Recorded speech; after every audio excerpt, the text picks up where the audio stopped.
My graduates from my school being Forbes. Bag drop. Bag drop. A mic drop. Bag drop. Bag drop.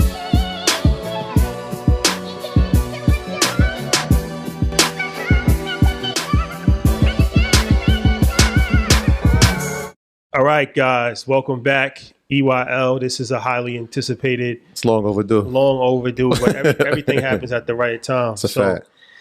You know, this is one of these situations where it's the momentum has built pretty substantially over the last year, and Him 500 has really grown an online community, and he's done it diligently, and he's done it in real life. We actually got a chance to see a lot of his work. We went to see his conference, and it was very impressive what he's put together. So we've talked about credit before. And shout out to everybody that's been on our platform, EYL University and EYL, that's talked about credit, and the credit dude. Yep. And but for the most part, the credit that we've talked about is like along the lines of like how to repair your credit or how to establish, basic level established credit, which is important. We need that levels of understanding. But there's different sectors of credit and just different sectors of financial literacy. So Him 500, he focuses on a variety of different things, but I guess what he's been known for the most is how to turn credit into cash. And it's a lot of cool stuff as far as like working with credit and understanding how to utilize cards, understanding how to utilize cars, understanding all kinds of. we don't see it all in real life. Yeah, all kinds of stuff. And yeah, it happened in real life. Like I said, we shout out to the whole crew in Atlanta. I don't want to forget anybody, but Leo, Alex, Him 500, Gooch, Matty J, Justin, Mr. 2 weeks out. Mrs. 2 weeks out. Mrs. 2 weeks out. Yeah, everybody. Her 500.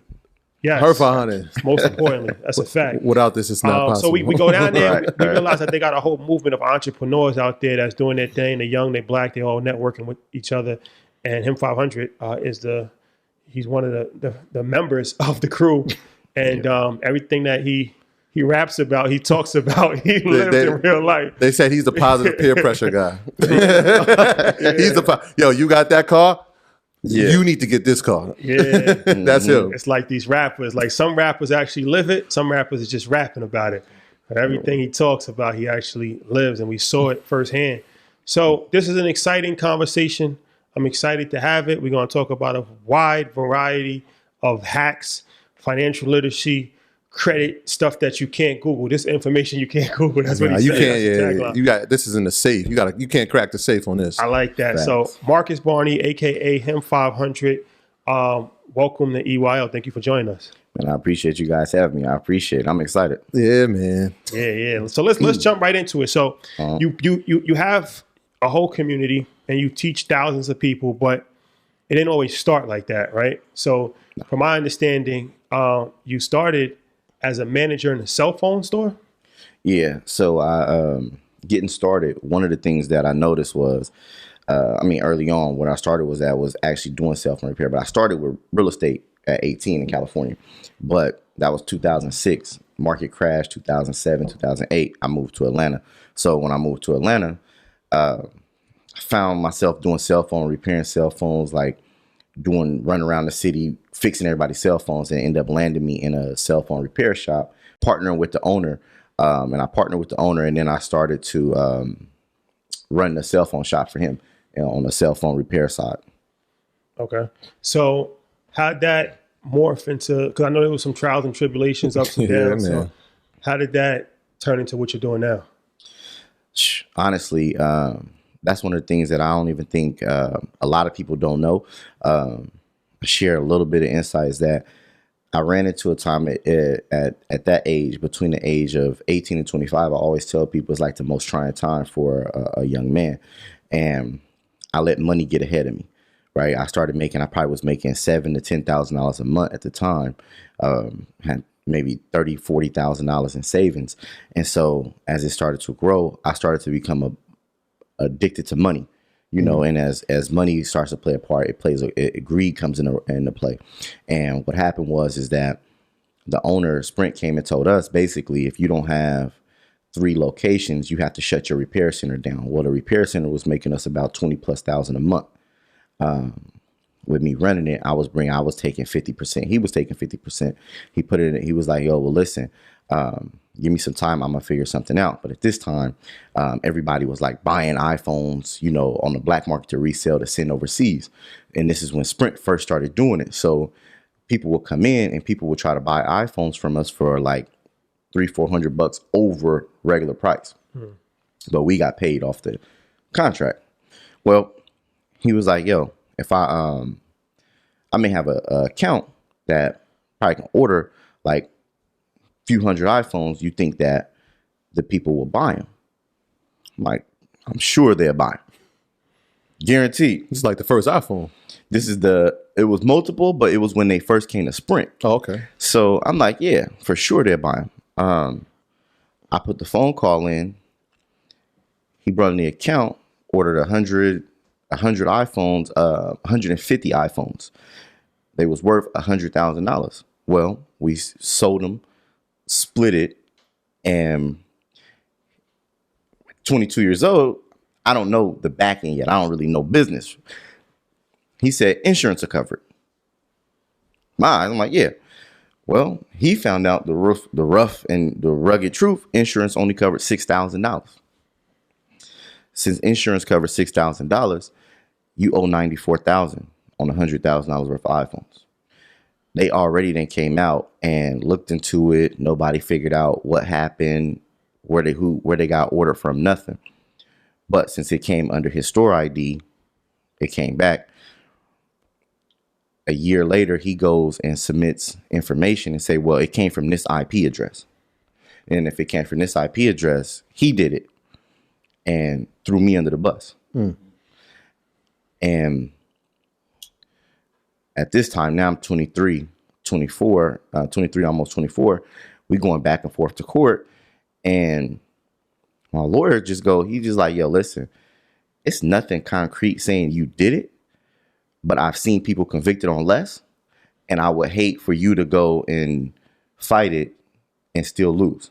And I'm like, but his role, he said, you can put that in there. Like, basically, if you tell and go to prison, you're gonna go to prison with the jacket on of like a tell. And you told Snitch. I'm gonna be a snitch. Yeah. So what's your options? Is it go to jail or repay? Did they give you that option? Like, you got to pay this $94,000 or go to jail?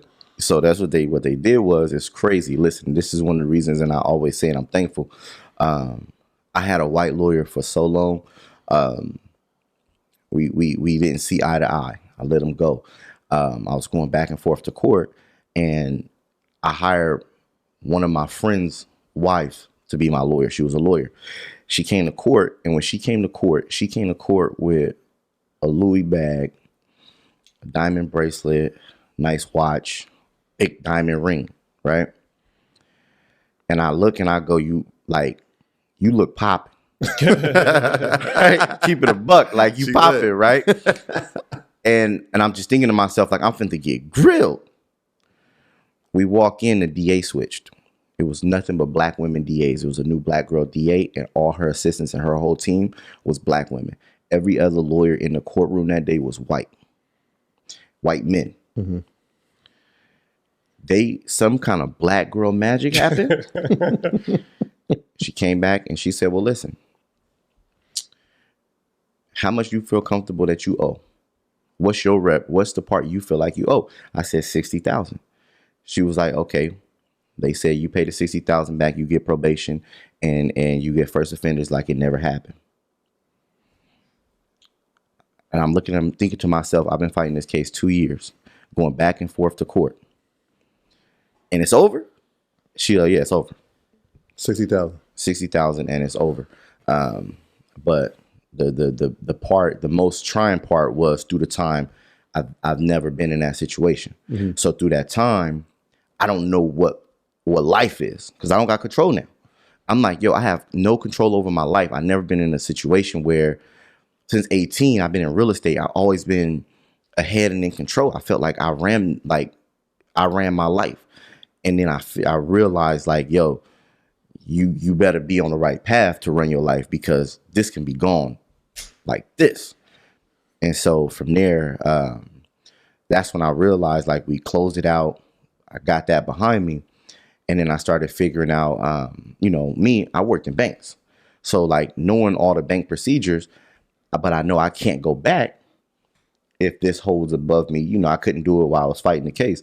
So at that point, that's when really I started really learning and digging into credit, because I had to figure out like, I have to now have my own my financial backing, because there's nowhere else for me to get, I can't go to work. Kind of money I want to make, I can't go to work. So I need some kind of fund, some kind of trust fund behind me.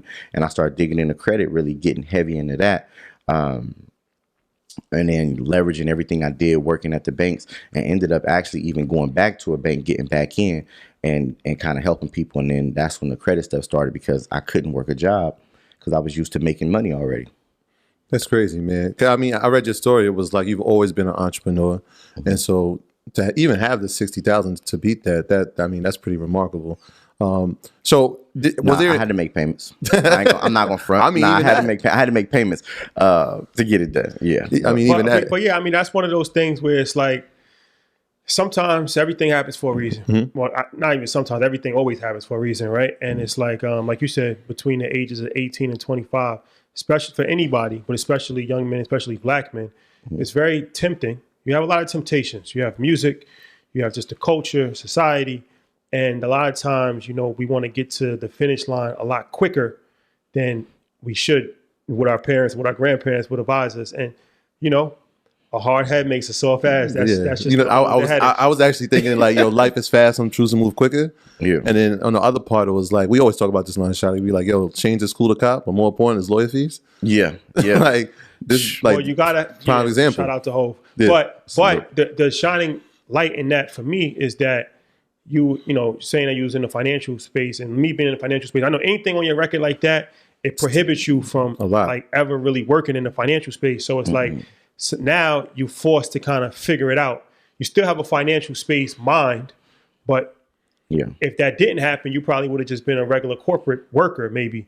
But now you have to like kind of force yourself into be like an entrepreneur on the credit side and learn credit. And then that blossomed into where you are now. So learning what happened is that I said, listen, my goal wasn't even to get in credit. I learned credit when I was 18.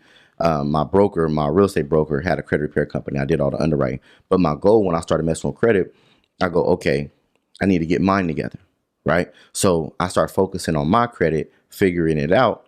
And when everything happened, literally the day was January 4th. It was January 4th, 2015, when the case closed and was done. January 20th, I started my credit repair company. Between that time, I was figuring out, what am I going to do? Like, what am I going to do? I started messing with my credit. And then I said, well, I'm going to help other people. And I remember putting it out there like, I'm going to help other people with their credit, right? I'm leveraging mine. I figured it out. See, people need it. I remember I made $11,000 first month. Boom. I go, okay, I got something. Start slowing down. And I remember like leveraging, like starting to build my credit up and figuring out what's the benefits, because I knew it had to be more than buy a house, buy a car and get a credit card just for emergency purposes. I'm like, nah, it's more to this. This has to be worth more than just this, what it is on the surface.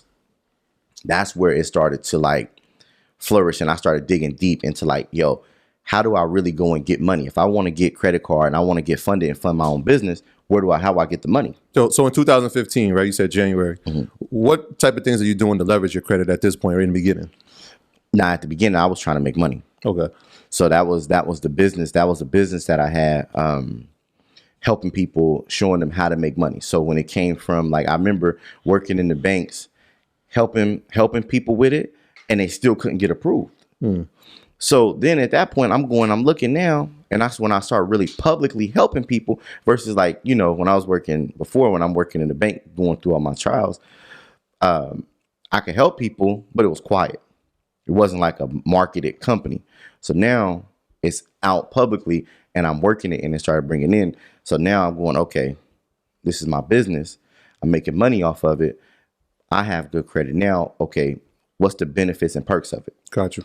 Yeah, and then at that point, that's when I started leveraging it, like learning about rewards, how to get credit cards, how to like start credit card stacking and stuff like that. So, all right, let's get into it. Let's get into the meat and potatoes of what everybody wants to know, this information. So I got questions. I know Troy got some questions. But one thing that we haven't spoke about on Earning Leisure yet, and a lot of people have always asked us to cover it, and they always ask questions about it, is trade lines. So I'm gonna ask you a couple questions about trade lines, but before, for people that might not even ever heard of a trade line, they don't even know what that is. What is a trade line? So a trade line is essentially an account on your credit report. So a trade line is any account on your credit report that reports on your credit. So the vehicle, the history of the vehicle from when you open it to when you close it, that's a trade line on your credit report. So it's any account that reflects and shows on your credit report. Okay. So there's like a hack where you can actually add people to trade line? To adding people to your card as an authorized user. So now what happens is this: when it comes to authorized users, and yes, it's a lot of details to it that you have to understand, and like different applying when you're applying and getting different things and the benefits of them. Mm-hmm. But essentially what it is that if I got a credit card and I got 10 spaces available, I can add you on to my credit card as an authorized user. And this is an authorized user trade line. If I add you on as an authorized user and I have 10 spots available, I charge you $650, right? Well, $650 times 10, that's $6,500. Mm-hmm. I'm only going to leave you on my card for 60 days. I never give you access. I set my account up in a way that you can't compromise me. Now I make $6,500 every 60 days off one credit card. End of the year, I make $40,000 off having a credit card, never going into debt, never actually using and spending the bank's money. And that's to help other people build their credit, right? Right. That's helping other people build and establish, because it comes to data points on a credit report. How many positive accounts do you have? What's your credit card utilization? All of these things go into consideration when applying and leveraging and using your credit. So when those things come into play, authorized users hit so many points because it gives you accounts, it gives you age history, it gives you utilization. So when your utilization, everything is right on your credit card. All of these things reflect on a person's credit report who purchases the authorized user. So if I'm the person that's the authorized user, do I get a card or I don't get a card? You don't get a card. See, because like this is crazy. Like my credit history goes back to 35 years, right? I'm 38, but my mom put an American Express card in my name. So my credit, so like technically I'm an authorized user. So that was a trade line that she made for me in a sense. So she gave you a card on her account. Right.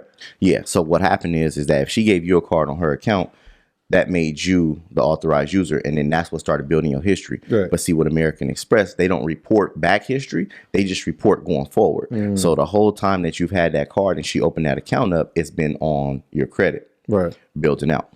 So let me ask you this. Thanks, Mom. Because shout out to your mom for that one. Thanks, Mom. We have a large listenership in jails, in the federal jails, state jails. It's a very interesting dynamic. I have a lot of friends, family members, and they always report back to me and say that EYL is big in jail. So first of all, shout out to all the guys in jail. Hold your head. Hold your head. Yes, and all the returning citizens. So you was giving us some game about information for that, right? As far as like the core logics for felons and things of that nature? Yeah. So that's a whole nother bar for everybody. Like, listen, I come out of the community. So I've been a victim of every single side of prison, right? Pop's gone for life, uncle gone. So family members, every single friend that I grew up with, originally from my neighborhood, has went down that path. And I tell people all the time is that those are some of the people coming home from prison that trying to get rehabilitated could be the hardest. Like trying to get back in the community, and it's like, yo, all doors shut in your face. So what I tell people is I figured out was that core logics, this is with credit, learning the secondary bureaus. Like most people don't know that secondary bureaus is what is some of the companies that verify your data.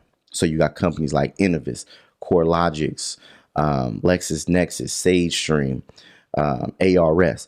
These are all companies that house secondary data when it comes to your credit. So they're just data furnishing companies. So when you dispute something, a lot of times they're the ones who verify it. Well, I found out that CoreLogic was the one who verified evictions and convictions.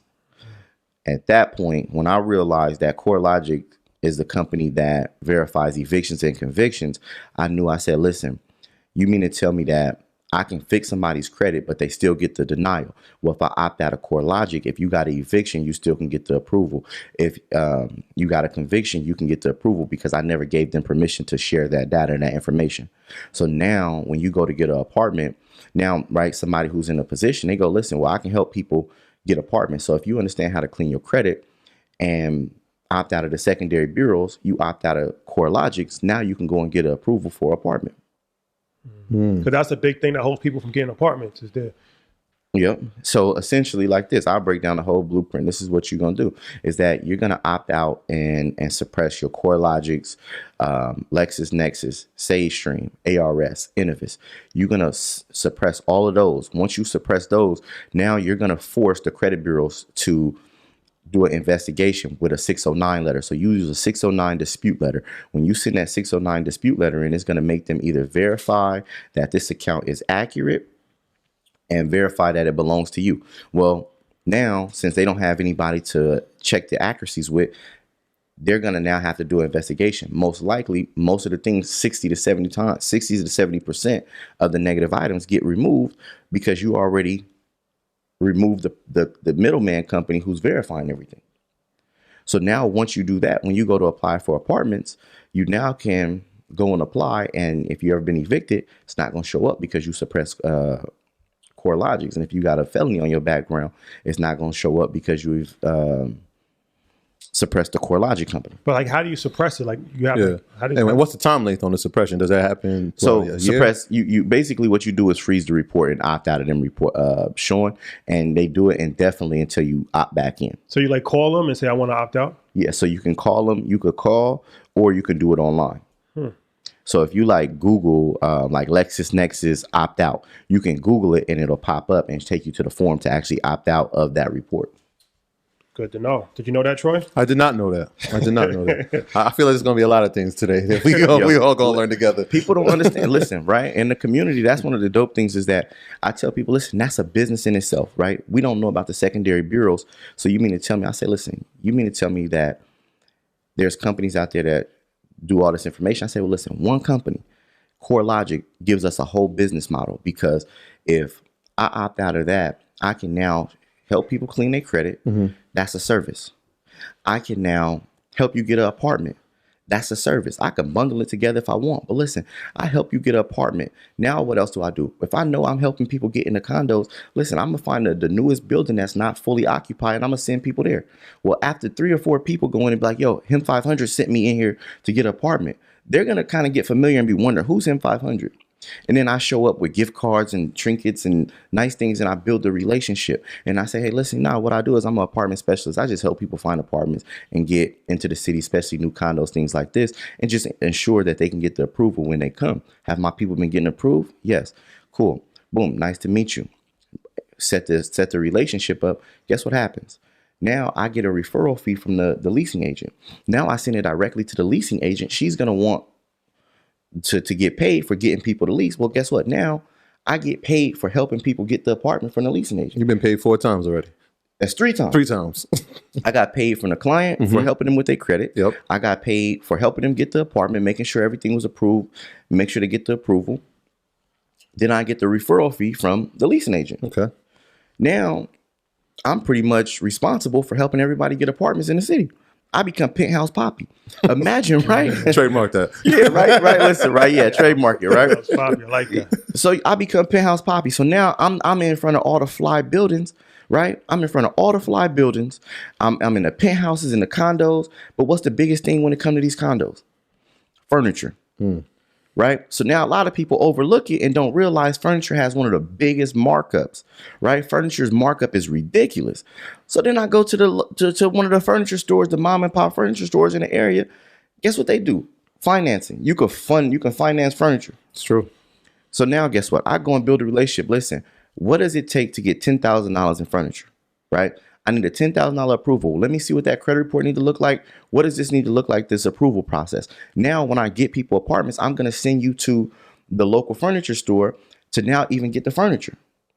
I'm not going to charge you for that. No, I got the relationship. I'm going to charge the furniture store. Hey, listen, markup is crazy on this. You probably selling for $10,000, you giving them $2,500 worth of furniture, maybe $4. I need a $750 referral fee for every client I send in here. But when I go in, you go in and introduce yourself as, listen, I'm an apartment specialist, right? I specialize in I'm an occupancy specialist, right? I specialize in getting all the apartments in the area fully occupied or occupancy level of 95+%. They're going to be confused. I don't know what that is, but he get people apartments. I got a list of people that need furniture. He's an interior decorator too, yo. Yeah, right? Yeah, I do interior decorating. So now I get paid now. Only am I helping you get the apartment. I'm getting paid from getting you the apartment from the leasing agent. And I'm over here with the furniture guy and get a kick on the back end because I'm going to tell you, hey, listen, your credit is together. You can go over here and get $10,000 in furniture. Now your condo is furnished. And now you just got paid 4 times. Now you get paid 4 times. That's penthouse poppy. That's a business for anybody that's listening. It don't matter what your background is. It don't matter. And it all started from you just suppressing one thing so somebody could be approved. Literally, that's realistically, I used to run that company, and that's where it started from. That's literally how that business started. You know Derek Grace? Yeah, I don't know him personally, but online see him. That's our guy. Good friend of ours, EYL alumni. DG. What's up, y'all? It's the 4th quarter. It's a new month. And what better way to start it than to come and to join us at EYL University? Yes, the 4th quarter is where star players make a name for themselves. So come and join the #1 roster. EYL University is the biggest platform for business in the universe. We have over 70 past classes, weekly classes. We have a private investment group on Facebook, which gives you access to our movie club, our book club. We also have bi-weekly real estate calls with MG, the mortgage guy, and monthly financial advising calls with none other than yours truly. So head over to EYLUniversity.com right now and enter promo code EYL for 40% off of our annual membership. That's right. Don't wait. Don't hesitate. Head over. We'll see you on the other side. Let's do it.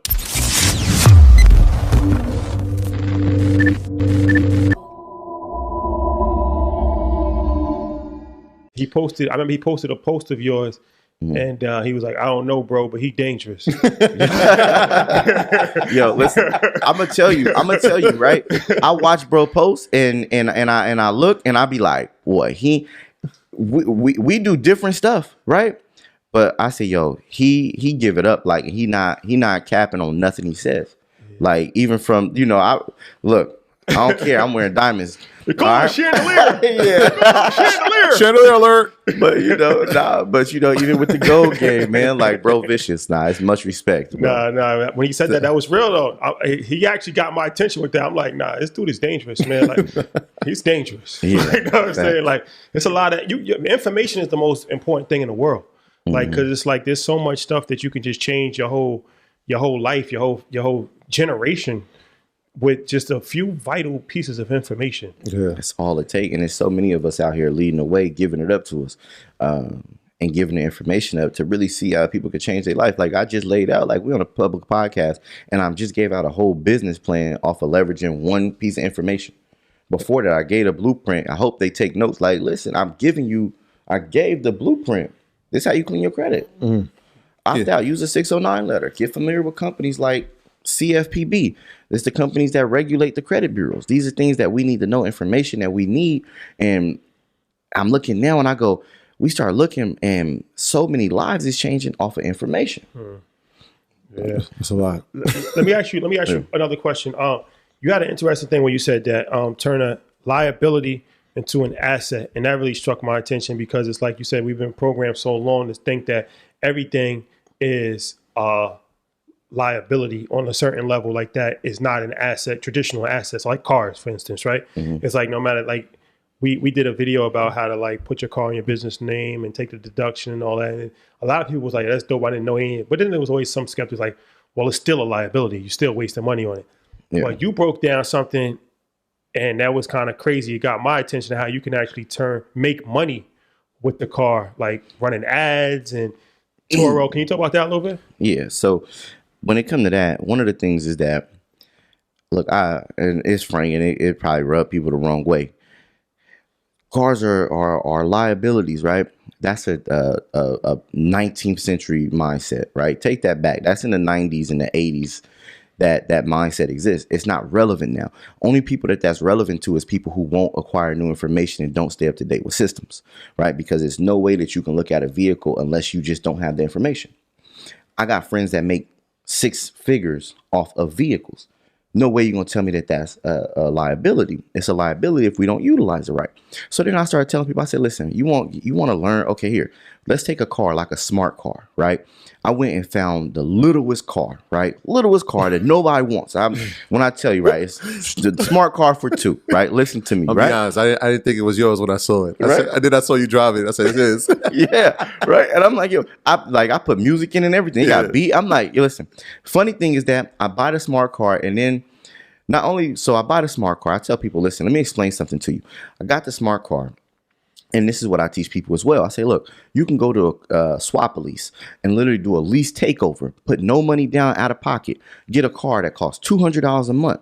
This vehicle costs $200 a month. Now what happens next? Since this vehicle costs $200 a month, I say, yo, listen, earn your leisure. I got a car that's going to be in downtown metro Atlanta 12 hours a day. It'll probably get exposed to about 20, 30,000 people a month. Yo, give me $200. I want to put earn your leisure on the left side in your company promotion. Is that something that you'll be okay with? 200, we'll do it. Sold. Lights, right? That's light. Okay, well, guess what? I'm gonna get somebody else to put their business on the right side. I'm gonna get another business to put their business on the back of the door, on the back of the vehicle, right? I now make $600 off a $200 liability. Then they say, well, how you gonna keep it in the metro Atlanta for 12 hours a day? You gonna drive it? No, I'm gonna go and hire somebody to drive it. So now I'm gonna rent the car out to somebody who want to drive for Uber Eats, Grubhub, DoorDash, one of the grocery delivery services. Look, give me $150 a week. You don't pay gas or insurance. You give me $150 a week, and you use the vehicle. Now and you use the car 6 hours a day. You got options. You got access to it 6 hours a day, 7 days a week. That's one person. I do 2 people. So now that's 12 hours. That's a 12-hour shift in the day. That's 2 people paying me $150. $150 a week. That's $300. That's $1,200 a month. So now I'm making $1,200 a month off the drivers, $600 off the advertisement. That's $1,800 a month. $1,600 of that is profit. I'm making $1,600 profit off of one vehicle that they said was a liability. If I got 2 cars, I'm $3,200 to the good every month. To the good. $3,200 a month. Straight cash, homie. It's one of the best things I've heard you say, man. Mindset is the only liability. And now you make $3,200 a month. Imagine this. What's your background need to be? What do you need a degree in? That's $3,200 a month paying for a vehicle. Now, if you really get tricky and then you understand is that then you go, well, it's other cars out there and you can look up, it's websites that are hacked and say, hey, look, these cars perform the best on Turo, right? You can literally get one of those cars and then make it pay for your other ones. Or you just use it as income. You come home and you're like, yo, I got my credit together, but I don't know what to do with it. How do I turn my credit to cash? That's one of the credit to cash strategies, is actually learning how to execute and learn systems. I want to talk about something. That was a whole lot of game. What you're known for, and that's turning credit into cash. Mm-hmm. Most people, when we think credit cards and how we get cash from it, is like, yo, if we get a cash advance, then we can take money out from it. Yeah. But your strategy has no cash advance, and it still is liquidating. Can you break that down? So it's a little bit different. Like it's a whole bunch of different ways, right? When it comes to like turning credit to cash. And I tell people, one, you don't ever want to do, if you had to pull money out doing a cash advance, they're going to charge you more and they hit you with extra fees and a higher percentage. So I tell people kind of stay away from the cash advances, but I do things like, it's just ways to generate cash, especially like my mindset is entrepreneur at all times. So like I tell people do things like, you know, knowing which credit cards to use to do certain things. For example, if I go and run ads, right? Like I could run ads, and when I run ads, I can run ads and generate income back. But if I wanted to like pull money off, like what you just said, something like you just said, like trying to pull money off without doing a cash advance fee, one of the things that we used to do for fun is like I would go on a cruise, and because when I go on a cruise ship, guess what happens on a cruise ship? Is that they give you the debit card, the room key. So when I go on a cruise ship and use the room key, I would just go to the casino and get 20, 30,000 in chips and get a cashier's check and go home. I just pulled my money off my credit card and I got reward points because I was on a cruise ship. So since you're on a cruise ship, you get 5 points per dollar. So since I'm on a cruise ship, I get 5 points per dollar. I literally got chips with the room key. I could max every card out if I wanted to and go home with the cashier's check if I needed to use it to invest, whatever I needed to do. And I still accumulated the reward points. So if I needed to go buy a house, I literally can go on a cruise 3 days for $200, go pull off 50,000, come home with cashier's checks and go do my investment. But this guy is dangerous. So when you take the 20, no joke. So when you take the 20, you are paying the 20 back, but you are redeeming the rewards points that come with spending that amount of money. You can keep the reward points. That's the perks and benefits of having credit. And that's one of the main perks and benefits of having credit. I tell people is that credit cards versus debit cards is that you spend your cash, you get nothing back. You don't get big interest from letting it sit in the bank, right? But how do we actually use the bank for a benefit? What do we get from the bank? And one of the things is that why they incentivized it was the reward points. But a lot of people in our community don't have that information and know how to use the incentives that they give us.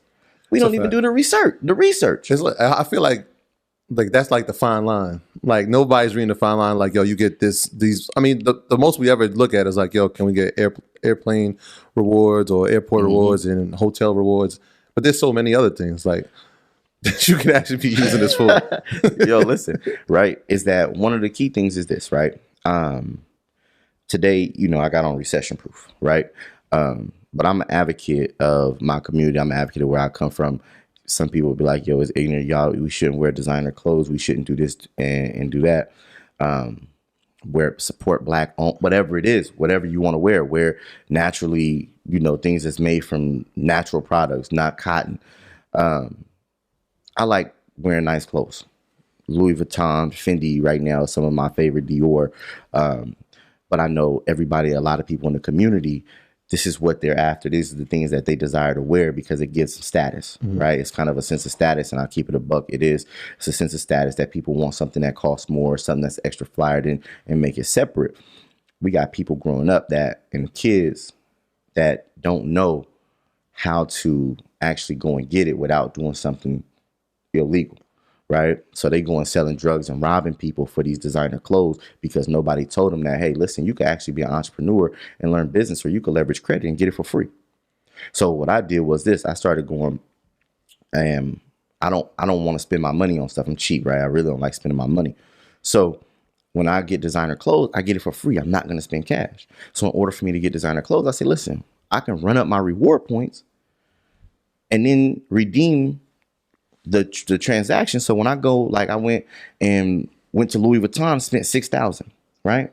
Like $6,500 in Louis Vuitton, and I literally redeemed my reward points to cover it. How do you get the reward points? People don't know is the benefits of a credit card. Like you said, your Gold American Express card alone gives you 4 to 5 points per dollar. 4 to 5 points per dollar every dollar you spend on running ads. So you mean to tell me you're going to incentivize me making money with your money? Here's $100,000 credit card. Go run and spend it, run ads to market your business and get in front of people. And I'm going to give you rewards for using my money. I ran 100,000 on ads, had $1 million month. On the back end, they gave me $7,500. Can we not let that just go over everybody's head? We're just going to breeze past that. Yo, I mean, congrats to you for that. Nah, I appreciate it. But that is that even with that, I'm gonna stay on that and the power, and nobody can say it's not power in the black dollar, right? Because that is the black dollar. These are things that and services and the community I built for our community. And so this is our money circulating within our community. But this is the point is that the information, I literally ran off my Amex Gold, spent 100,000, brung back $1 million, and then got close to like 9,000 reward points. So then I redeemed it and went shopping at Louis, spent 6,000. So when are you redeeming it? Are you getting a gift card to the store? Like, are you getting like a Saks card, or how does that work? Nah, I literally went shopping, swipe my card. When I go shopping and swipe the card, I literally go in and you can go into the membership site, and you just go, hey, redeem purchase.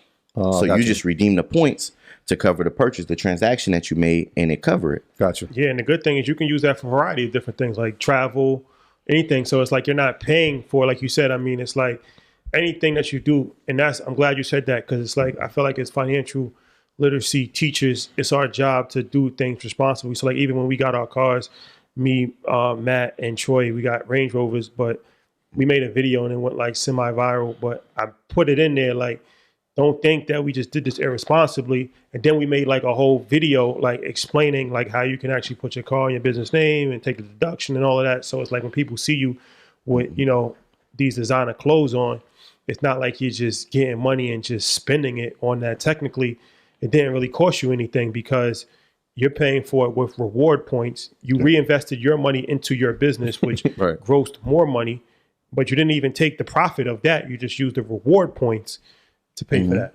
And I ain't even reinvest my money in my business. I'm gonna use their money again next month to make more money. Well, yeah, because it's the credit. Use the credit. Yeah, the credit, I use my money to go buy stuff. Listen, I think the best part is what you said is like, yo, I'm cheap.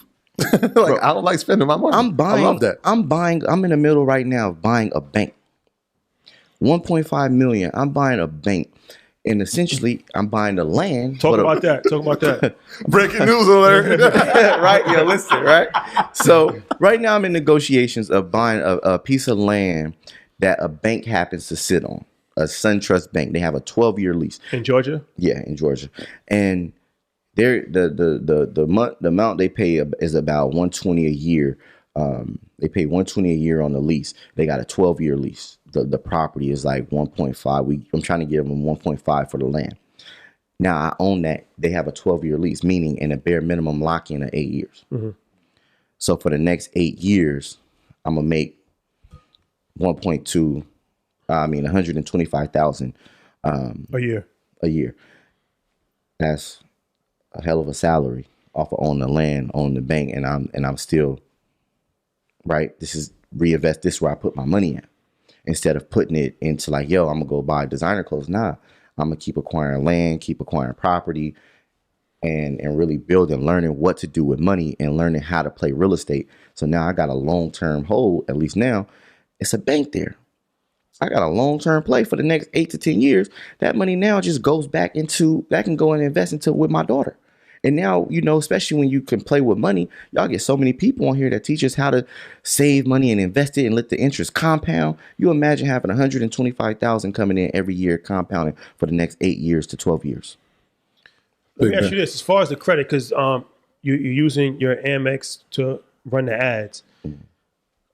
How did you get the how'd you get your first business credit card? Or are you using your personal credit card, or is that through the business credit card? Business, but everything starts like.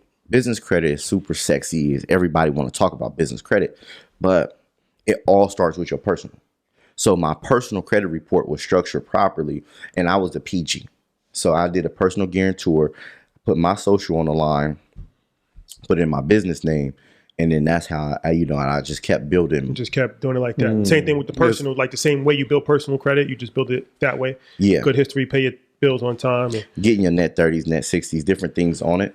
But my main goal, where I really focused at, was all on the personal side. So what was the first limit? You remember like the first limit that you got on your business credit, like a small amount? Yeah. What? Oh, business or personal? Business. On the business side, first limit. Nah, that first limit wasn't. That first limit was nasty. It was like 30,000. Okay. Then we started getting. But you already had established it from the personal. Yeah. So as long as your personal is good, you should be able to get a substantial amount in business. The thing is that's why I tell people work your personal, because then once you work your personal credit, once you work that personal side, when you go to get business credit, you're going to get double and triple your limits from what you have on the personal. So if you work this, get these large, let them season, let your personal card season and grow those. When you go to apply for business, you shouldn't be getting a $10,000 business credit card. So you have multiple, because like they say personal card, you shouldn't have like more than like 3 or for like, does that matter with business or? Business is business is different because business doesn't report on your credit. Some do, like Capital One. Okay. Don't get that one if you don't want it to show on your credit report. That's one of the business cards that show. But my thing is that I specialize in like personal side. I got a sequence I learned how to do and go get 15 personal credit cards with only like 5 inquiries. I need an explanation. But before I want the explanation on that. But while you're saying this, and like, how does one grow the limits on their credit cards, right? Because like sometimes like you can have a credit card, you pay it off, and like you actually have to go in and try to increase it. But sometimes there'll be a situation where the company will say, oh, we've increased it because of your good standing. Is there a strategy to grow it to double it and triple it? So when it comes to growing your credit cards, like I tell people, is that you want to put everything on them. I'll take, like, if you're going to work credit cards, take a few of them, like, because I teach how to get massive amounts. But if you only have a few, what you want to do is put everything. You should never use a debit card, right? And this is the example I tell people. I say, listen, if you walking down a dark alley with 10,000 in your pocket where they robbing people at, who money you want in your pocket? Yours or mine? Yours. Exactly. So every day you go out and you swipe in your debit card with your hard-earned money versus, and you put it at risk. We all know how fraud and how high it is now, right? So every day when you go out and you using your debit card and you putting it online and you making purchases, you putting your money at risk. So when you put your money at risk, why would, instead of put everything on your debit card, on your credit card, put everything that you spend on a credit card and then pay it off. Not go buy whatever you want, the money that you would have spent out of your debit. Then you pay your credit card back off. Pay your credit card bill a few days early, 2-3 days early, but pay your credit card back off. And not only are you leveraging and putting somebody else's money at risk, you also get incentivized for using it. So everything that you spend should automatically run off of an actual credit card. I run everything that I spend off a credit card. And so like that usage increases it? Yeah. Okay. Yeah. When you keep maxing it out, like if you can figure out, depending on what you're doing, like with me, we'll run it as like I specialize with really helping entrepreneurs. Like we all have to learn how to make money ourselves. How do we turn our credit to cash? How do we grow our businesses? So if we're going to use and grow a business, I'm going to use my card. So like I max my card out on ads, right? I'm Facebook ads? Facebook ads, things like that. I also built a relationship. Man, y'all got me talking. Don't worry, no one's listening. I built a relationship. With a guy at a watch store, and he would resell watches, right? So he had the opportunity. He was like, yo, it only take me about 7 or 14 days to resell a watch. People come in all the time, trade it in. You get hit when you go to trade the watch in. So they're not going to give you full value. Well, he says, listen, if we buy it the same night, I can get it for what they paid before my store puts it online and puts it in the system. We can buy it for the same price. So what we would do is literally, I let him hold one of my platinums. He would buy the watch when it came in that night, resell it, because for the value of it, he already was known for selling watches. He resell it for the value. I'm getting credit on my credit card for how much the watch costs. We start with 12,000. We did 60,000. We did 14s, 24s, and literally built it out, maxing the card out. Now my credit card on like that platinum I got is $200,000 limit. Whew. But it's just information and being able to seize the opportunity. And that was one of the things, we had a good relationship and trust coming to play. That ain't something people can duplicate. So I don't really speak on that a lot, because that's not something you can duplicate. But it's just things that happen. Just knowing. Just knowing. So so now let's go back a little bit. So how do we acquire the multiple cards without having so many inquiries? Because I do anything and it's like, you've got an alert. I'm like, oh, damn. Yeah. Is that, man, so. No, look, we here. Man, it's really for the culture. Hey, listen, I'm gonna tell y'all. Listen, I don't want to be telling people, right? But no. This is one of the greatest of all. So what we do is that we got to understand, right? I'm gonna break it down to y'all. Is that we got to understand that banks have rules, right? I remember going to people. I'm not gonna hold you. I remember going and I was in credit and I was getting good, and I'm going trying to figure out how they do funding because I'm like, yo, I don't believe in no man fishing for me, right? You're not gonna go and fish for me. I want to learn how to fish myself, so I wouldn't pay anybody to get me funded. So I'm not gonna go and say, hey, let me go to Rashad so he can get me funded, and I'm gonna give him 10%, right? A lot of people are okay with it because they're lazy. They don't want to. They don't have that drive. My thing is that I need to know it because I need to be able to make adjustments and help other people, put my other family on. We're not offering to come and give you 10%. So I remember running through a sequence and figuring out, I'm like, how do I do it? And I tried to apply for credit cards and they all got denied. I'm like, something wrong. So I'm like, okay, do more research because you can't just apply for credit cards. So I go, okay. So over time, and I apologize. My family might feel some kind of way. I torched so many credit reports. Like, yo, I'm telling you, they had inquiries. Like my wife at one point had like 24 inquiries. I was trying to figure it out, right? Like moms, brothers, right? Everybody had it, like everybody. One of my cousins is the ones who, when we figured it out with, he got the move. But I started learning that banks have rules. A lot of people are familiar that Chase has a 524 rule. You can't get more than 5 credit cards with Chase in 24 months, right? And so, okay, get it. So then I started researching, and then you got banks like Bank of America that has a 234 rule. You can get 2 credit cards every 3 months, 3 credit cards in a year, 4 credit cards total. Okay, that's their rule, but they don't worry about if you get credit cards from other banks. So I started learning the rules. Barclays has a rule. You can get 1 credit card every day. So it excites people. But the cold part is the exciting part was the fact that Bank of America will let you get 2 credit cards every 3 months. But the 2 credit cards that you can get every 3 months, you can get the same day. If you get them at the same time, you get them on the same inquiry. You get 1 inquiry, 2 credit cards. Bomb. See, Barclays ain't that great. Yeah, 1 credit card every day. I can only get 1 because I can't come back tomorrow once these inquiries hit. I'm done. Yeah. Can't come back, right? So this is when I started learning how to stack my credit card applications together. Then you have to understand is that, listen, every bank, see, a lot of people get their credit together and the dream credit card is American Express. Listen to me. American Express goes last before Discover. The reason being, they're not strict on inquiries. They're strict on new accounts. So if you don't have any new accounts within the last 6 months, I can get you approved for American Express with 18 inquiries. This is where you want to be at, is you want to look and go, Amex, Chase, you put them last. They're not super strict on inquiries. And you have to understand with them is that they're going to come, and the reason they're not strict on inquiries is because they're going to do more of their verification and underwriting on the back end. You got companies like Barclays, Alliant, B of A. They do their underwriting on the front.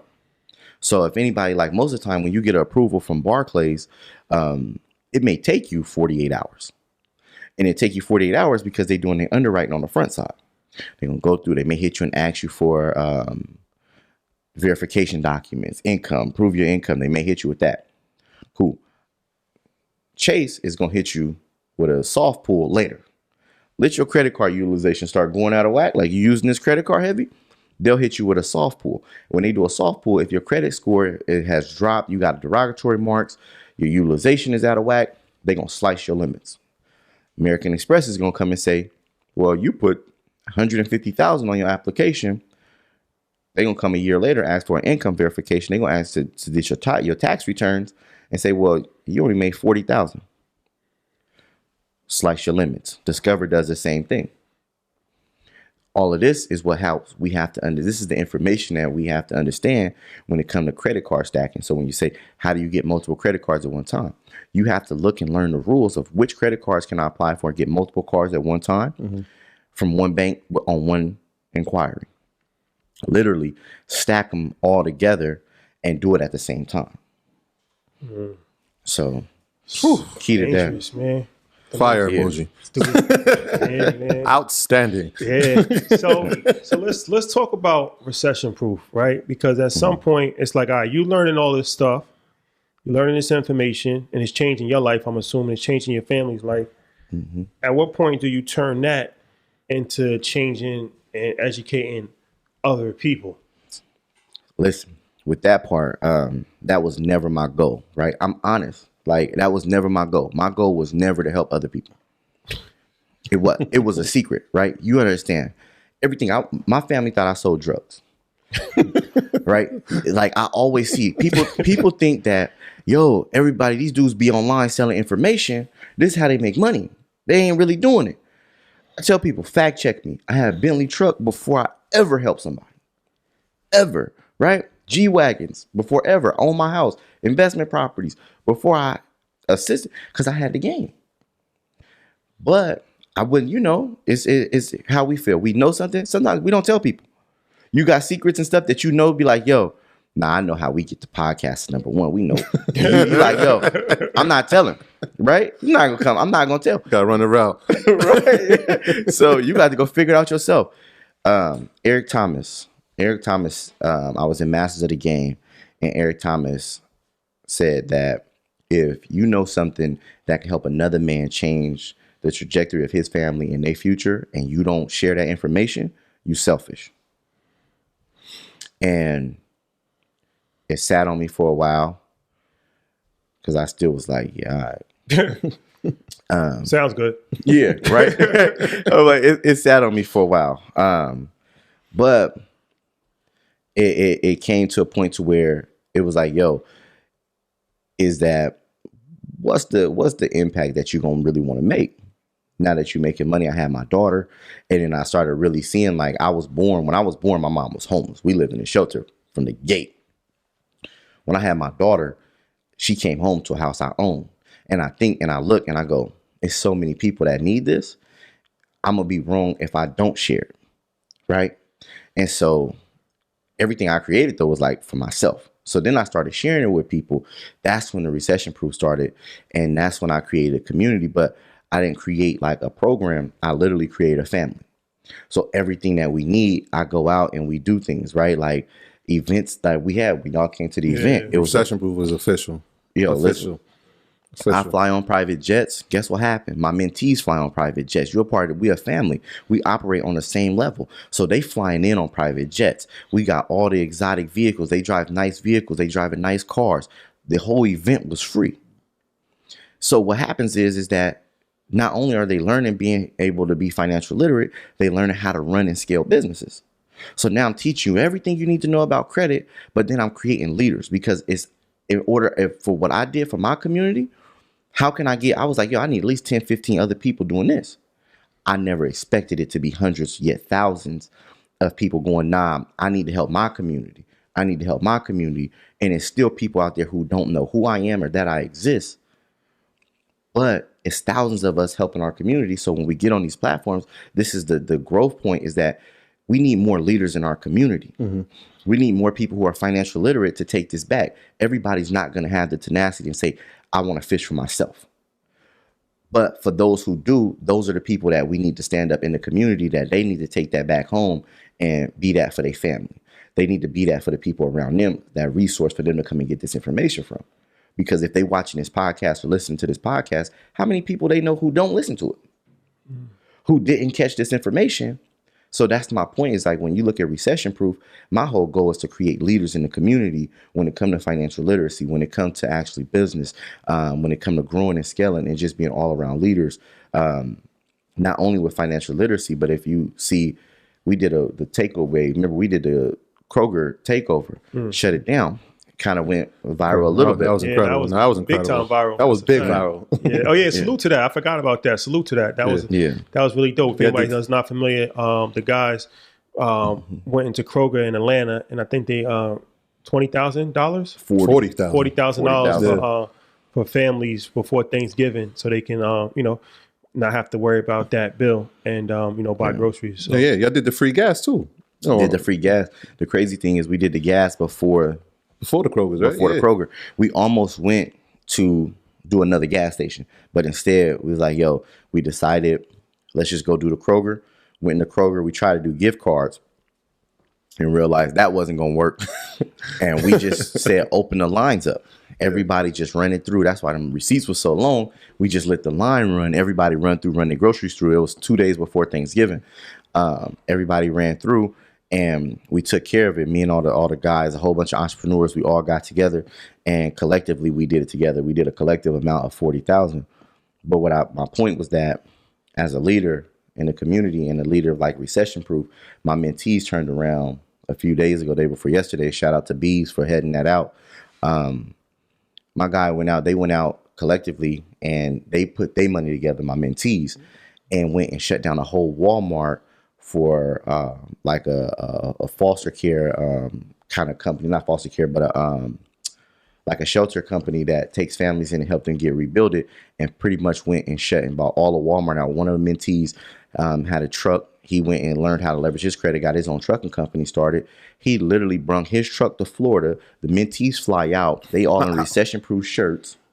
And the news cameras out there. They go shut Walmart down and do a give back. Had nothing to do with me. Guess what the name was that represented it when they said who did it? Recession Proof. They said Recession Proof Network. And I'm like, yo, this just shows the selflessness of the community that we built. And that's why I was like, yo, this is different. So it's really a family. So in the Recession Proof, you also teach people like different steps on like all of it. Because what I'm realizing, even myself, I had to be educated on. Because like you said, a lot of people have courses and things of that nature and educational platforms and things. And it's like, what I'm realizing is that you can only really learn so much from like YouTube. Yeah. Or like even like a podcast. Like our podcast, I think, is the best out, period. And there's plenty of information where you can just act on that just alone. But then some people some people want to go further with their education. So like, what do you actually teach in that? Like what are some of the subjects that you actually teach in the community? In the community, my main topics that I teach is how to start a credit repair business, how to scale it, how to grow it, how to automate it so you don't have to be the one doing it. Everybody needs a solid financial foundation. Teach people how to be that person, and everybody gets it. Everybody needs it. So now you can be that home base. I teach people how to run a trade line business. So that way you know how to actually turn something that's in your wallet into cash, right? Something you already have, how to turn that into cash flow. So literally how to start and run and scale a trade line business. I teach people how to start and help people get funded. Meaning if people don't want to learn how to do it themselves, then you help them for 10%. So now you have your own funding business. Then I teach you every mastery trick you can learn about credit cards, which credit cards to do for running ads, which ones for free hotels, and you name it, how to master your credit cards, how to travel for free. Teach them about private jets. I teach them how to get luxury cars so you don't pay for them. Right?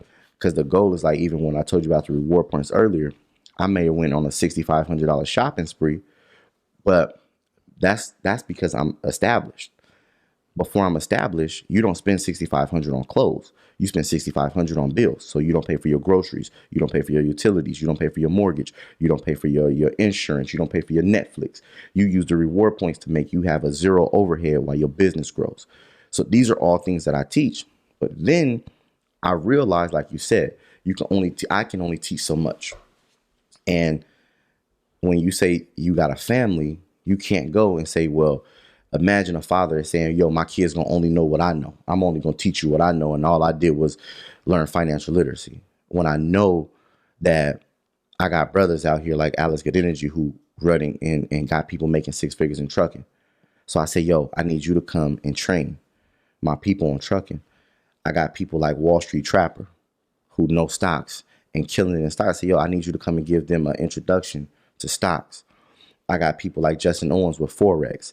I got trust, how to actually, minimize taxes to where you can defer your taxes. And, I can close out a year doing millions and paid same thing Trump paid, right? How do we protect ourselves? Asset protection. All of these things come in because these are things that we needed. Facebook ads. How do we run Facebook ads? How do you scale a business? How to post on social media? I brung people in to teach us everything that we need to know in today's society.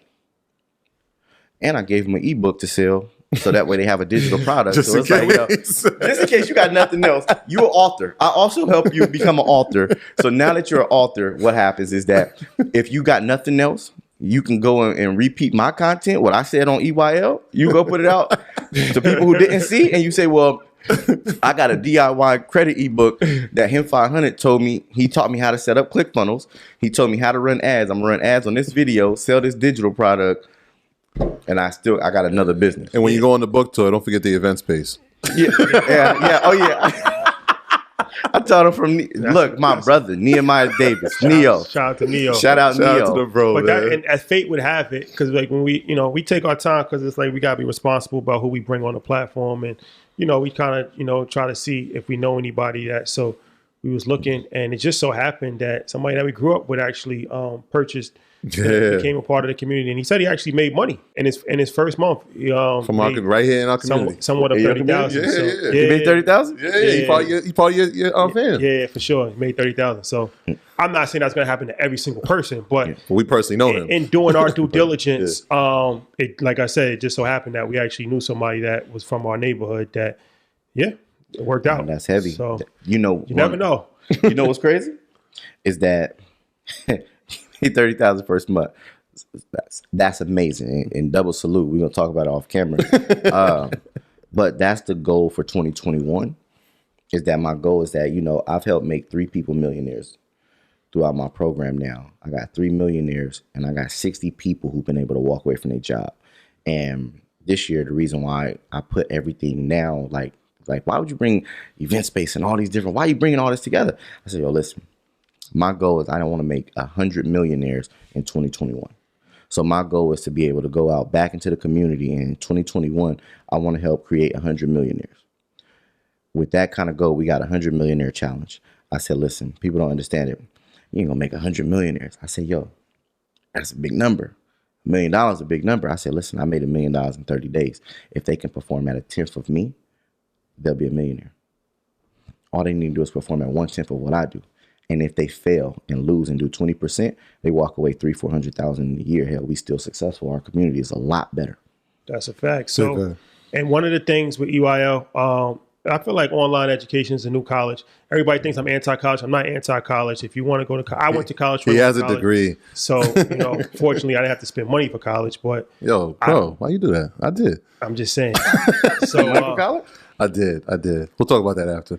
So, but one thing, people come on, whether it's Alex, whether it's our brother Kashif from Benjamin. Shout out to Philly. Everybody. A lot of people, entrepreneurs, they have different programs and different things of that nature. The only thing that we ever ask is that, they just show us a little love and give us a discount for anybody that watches EYL. And of course, like I said, if you invest in education, you invest in education. It's up to you. If not, just learning from the podcast is going to change your life. But that's like a stickler. Like if you want to come on, like we encourage people to do a discount, and everybody, to their credit, has always obliged that. And Marcus has been no different. So $500 off is what Marcus agreed. We are greatly appreciative of that. So it's $500 off of the program, which is actually the lowest price on the market right now. And he did something exclusively for us, set up a website, rpxeyl.com. So there's no code needed, nothing. You cannot get this price for the recession-proof program anywhere else. It's the cheapest that it's at anywhere right now, $500 off. And you click the link. We'll have it in this description of this YouTube video. We'll have the description if you're listening on iTunes, Spotify. We'll also have it on our website under the alumni tab, or you can just go to the website directly, rpxeyl.com. Once again, that's $500 off of the recession-proof program. And that's a special, it's not even a discount or a code. It's just a special situation that he did for EYL. And we greatly appreciate that, brother. Thank you. So if you're interested in joining the recession-proof family, once again, the website is rpxeyl.com. No code needed. It is a special website set up with a special price, which is $500 off. And we are honored to have that as the lowest price that you have anywhere in the world right now. There's no other place that you can get it for that price. Appreciate it, brother. What do you have on the horizon? What are you working on? What would you like to tell the people? How can they contact you? Any last good words that you want to give the people? One of the things that now you know what? I like still educate. He brung something up that I want to say. We ended on this. My name is Him 500. I'm a credit specialist. I teach people how to leverage credit, turn it to cash. He said he paid for college. A lot of times we pay for college and we don't have a benefit from it. We don't make money from it. So I tell people, listen, you want to know one of the benefits of having student loans? If you keep them, if you do go to college, and if you're in college right now, if you keep your student loans in good shape, what happens is your credit report needs to look a certain way. There's data points that need to be hit. You need to have at least 10 plus positive accounts. You want to build the age of your credit report as well. So we're going to stay there. You want 2 to 3. Well, you need 2 to 3 inquiries or below, right? You want a utilization rate of under 9%. Your utilization rate under 9. Everybody tells you 30%. That's cool. It doesn't have a negative effect, but it's not at its optimal point. It's at its optimal point when it's below 9%, between 2 and 9%. You also want to have 100% payment history. But the key point is that you want to have 10 plus positive accounts, and you want to build the age of at least 4 to 5 years average age in your credit report.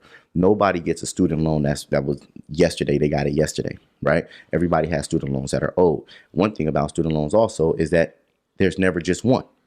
So you have multiple student loans. Well, when you come to hit those data points, guess what?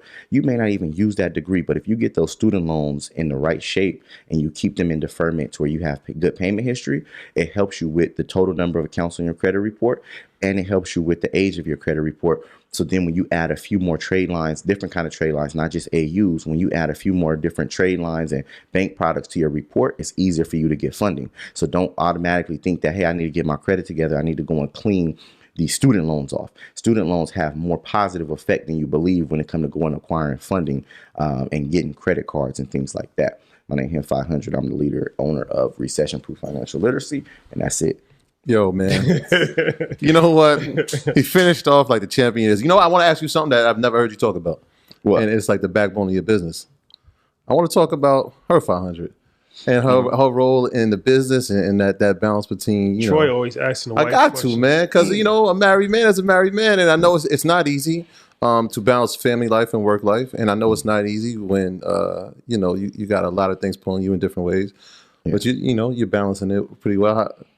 You talk about her role? Yeah. So that's the role: backbone, partner, rib, punching bag, everything. When I got a bad day, that's the person, you know, that's the only person that I can talk about it with. Not only that, raising my kids, raising a family, raising me. From the gate, when we started this company, we started this together. 100% not boom, we started the credit repair company together. So she knows everything inside and out, but she's been more so behind the scenes. See, I was more so, I'm on social media. I talk. She don't care. She a sociable person, like real life. Like I'm going out with all my friends. I'm on social media. Like, nah, I'm posting content. First viral video, we argued probably 10 minutes before to get it right. Like, hold the light right there. Tilt the camera. You got the wrong angle. Look how you making me look. I'm looking bad. Nah. Argue, right? Everything that we went through, we've built this together. And so now one of the dope things is that as we've been building the business infrastructure. Like she's bringing in my HR people. She's the one who goes out and makes sure like the accountants and everything is integrated right. She does all my integrations. And now we got it to where we're going to be kind of on autopilot and more active in the community.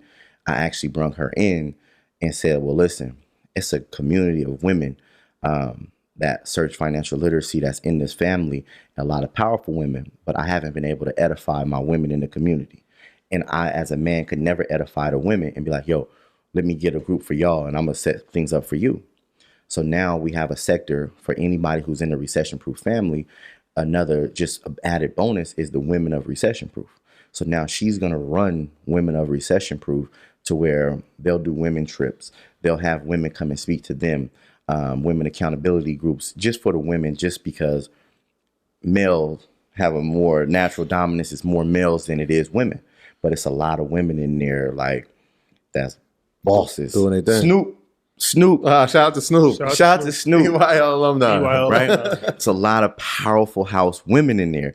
And I'm going, okay, we're going to set this group up of the women of Recession Proof.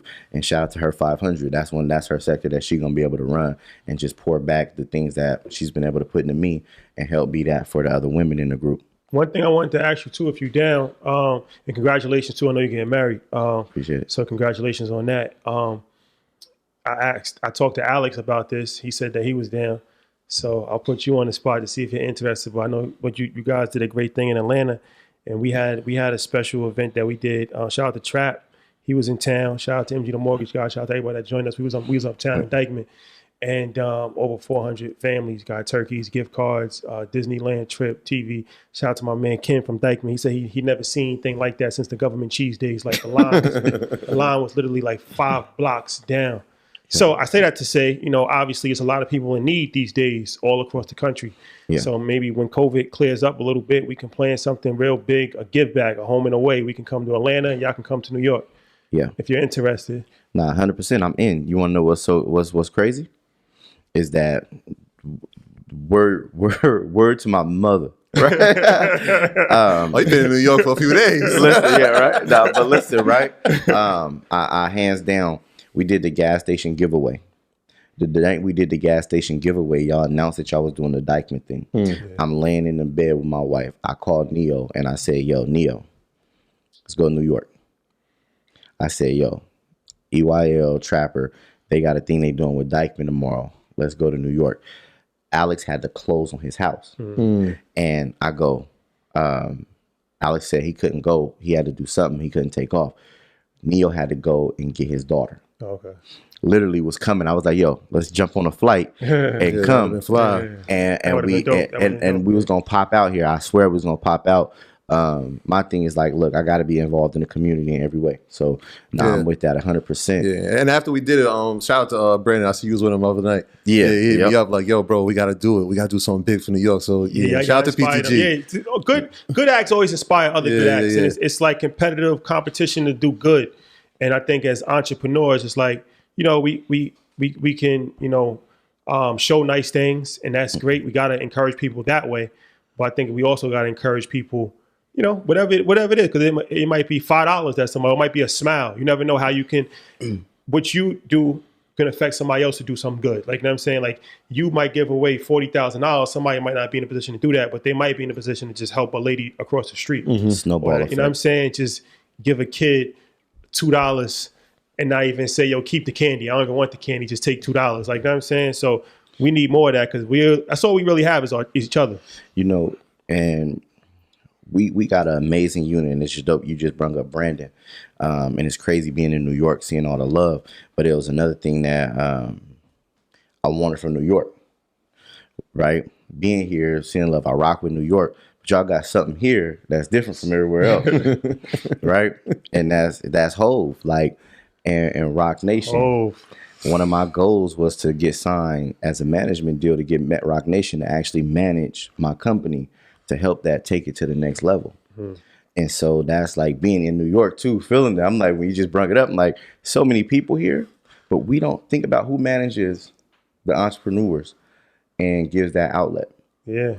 No A-list company or celebrities really have edified the education in the Black community yet. And it's crazy. Not only is it powerful and impactful, we see it, but then the money that's circulating through the community is crazy. So now that's one of the things. Shout out to Hov. It just so happens that we got Rock Nation. We got the American Gangster album. We got the Black album. Shout out that's fate would have it. Rock Nation, man. Shout out to the good folks at we got Rock a lot Nation. of friends actually. Yeah, we got Rock some people Nation. over there. Shout out to everybody in Rock Nation for sure. Yeah, good people over there. People that we know for sure. Good people. All right.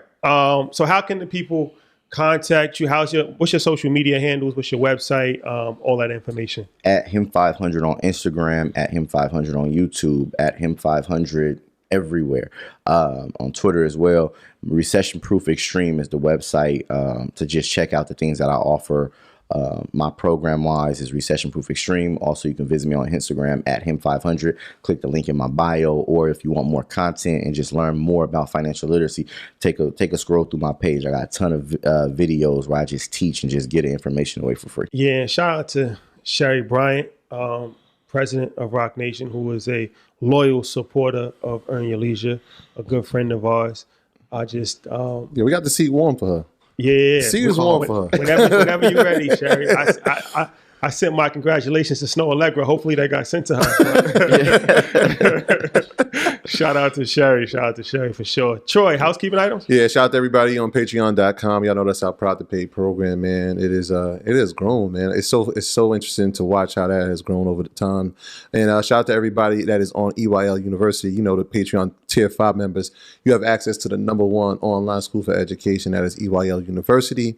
And shout out to everybody that's supporting the merch, man. It is going really well, man. So I'm happy to see everybody out there. I need some people to start tagging them when they wear the merch, though, man. I like seeing that, man. I love to see people working out in it. I love seeing people having it on while they watching Market Mondays or they watching the podcast. So keep doing more of that, man. I love to see it. Yeah, for sure. Thank you guys for rocking with us. We appreciate you. We'll see you next week. Peace. Peace.